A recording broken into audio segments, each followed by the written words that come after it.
उन्होंने की, लेकिन बदले में सिर्फ बंदर मिले। दोस्तों, आप सभी का फिर एक बार स्वागत है। मैं नवीन राजवाल, कार्यक्रम नए विचार में आपका स्वागत है। एक बार की बात है, एक बार एक गांव में एक बिजनेसमैन आया। उसने गांव वालों से कहा कि मेरे पास एक स्कीम है और इस स्कीम के तहत मैं बंदरों को खरीदना चाहता हूँ। आप अगर मेरे पास बंदर लाएंगे तो मैं हर एक बंदर का आपको 100 रुपये दूंगा। गांव वाले खेती बाड़ी के काम में लगे हुए थे, लेकिन उन्होंने सोचा कि यह काम बुरा तो नहीं है, तो सभी बंदरों को ढूंढने में जुट गए। कोई 2 बंदर पकड़ कर लाया, कोई 3 बंदर, तो कोई 5 बंदर पकड़ कर लाया, तो कोई 10 बंदर। बंदरों के हिसाब से उस बिजनेसमैन ने उनको पेमेंट दे दिया। गांव वालों को भी लगा कि ठीक है, उनको उनकी मेहनत का फल मिला है, यह बिजनेसमैन ईमानदार है। थोड़े दिनों बाद बिजनेसमैन वापस आया और उसने कहा कि अब की बार आपको 200 रुपये मिलेंगे।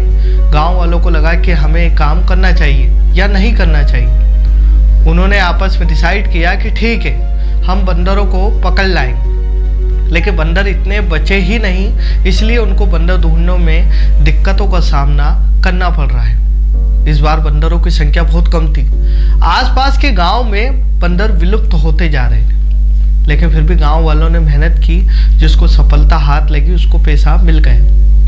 अब की बार उस बिजनेसमैन ने गांव वालों से कहा कि अगर आप बंदर पकड़ कर लाएंगे तो आपको एक बंदर के 500 रुपये मिलेंगे। गांव वालों को शक हुआ कि आसपास गांव में बंदर नहीं है, अब हम बंदर कहाँ से पकड़ कर लाएंगे। तो सभी गांव वालों ने डिसाइड किया कि अब आगे से हम हमारी खेती का काम ही करते रहेंगे, हम इस बिजनेसमैन के चक्कर में नहीं पड़ेंगे।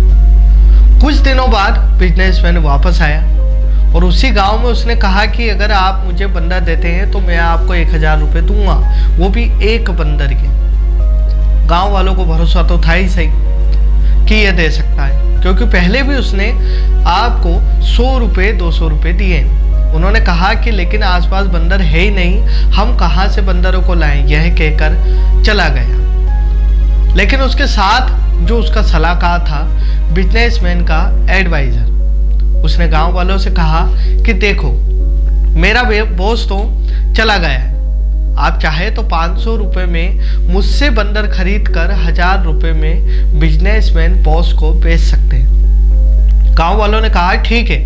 500 रुपये में गांव वालों ने बंदर ले लिए और अपनी मेहनत के पैसे उसको दे दिए। जबकि वो बिजनेसमैन तो उस सलाहकार को सिखा कर गया था, तो वह बिजनेसमैन पैसे लेकर चला गया। अब गांव वालों के हाथ ओनली फॉर बंदर ही बंदर थे।